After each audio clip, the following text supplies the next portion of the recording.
came over me all of a sudden, love. I didn't know what came over me. I was possessed by this rock and roll devil, you know. Suddenly I got the songs. I had, if you pardon the expression, diarrhea of creativity. And in fact, we went in the studio and cut about 22 tracks and cut it down to 14 to make the dialogue. They were all dialogue songs, meaning that we were writing as if it was a play and we were the two characters in it. But it's real life, but not real as well, because on a song or a record, it can't be real. I mean, we could have taken it a step further and made this record so maybe she would be called Ziggy Stardust and I would be called Tommy. And then you would call it a rock opera, you see? But we always worked from our own selves as near as we could. So the album, the work we did on this thing is really a play, but we're using ourselves as the characters. And what we sing about in the record and the songs are real diaries of how we feel. But also it's always not really, really real because it's a song and it's on a record and you project it in a different way.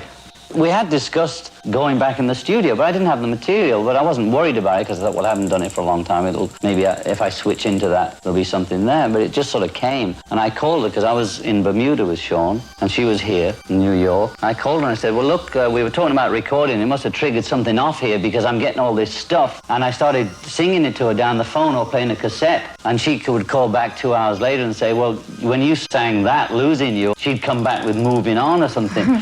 And then I'd say, oh, moving on, okay. And then I'd be swimming or doing anything. Suddenly something else would come, like starting over. I'd say, hey, well, look, this is what happened. And it started working, like, coming out like that. So then I couldn't wait to get back and start then. I suddenly had all this material. After not really trying, but not trying either for 5 years. I'd been so locked in the home environment and completely switched my way of thinking that I didn't really think about music at all. My guitar was sort of hung up behind the bed, literally. And I don't think I took it down in 5 years. It inspired me completely. As soon as she would sing something to me or play the cassette down the phone, I would, within 10 or 15 minutes, whether I wanted to work or not, if you call it work, I would suddenly get this song coming to me. And I always felt that the best songs were ones that came to you. I do have the ability to, you know, if you ask me to write a song for a movie or something, and they say it's about this, I can sit down and sort of make a song. I wouldn't be thrilled with it, but I can make a song like that. But I find it difficult to do that, but I can do it. You know, I call it craftsmanship, you know. I've had enough years at it to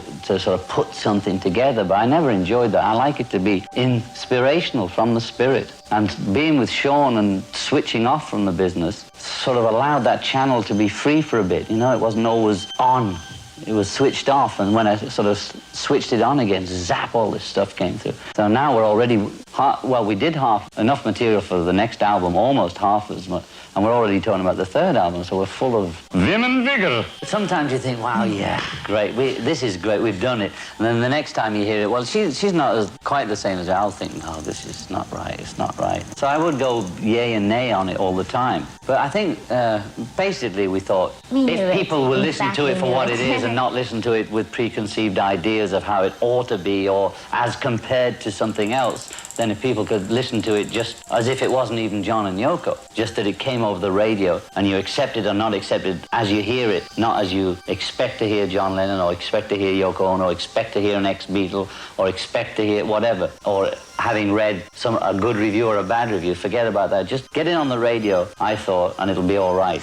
I was taking Sean and the nanny and the family to a little, except for Mother, who was here selling cows, in Bermuda to the Botanical Gardens for lunch, to the Italian restaurant, because I could get espresso and Sean could get some junk food. And I was just walking in, I looked down, and it was a botanical garden, and it said, we're in the office, folks, that's why it's buzzing. It said, Frisia, Double Fantasy. And it was some flowers. And I just thought, Double Fantasy, that's a great title. Because it has so many meanings that you couldn't even begin to think what it means. So it means everything you can think of. I mean, it's a double couple. It's real life, but it's still a fantasy because it's now in plastic and in photograph. And it's fantastic.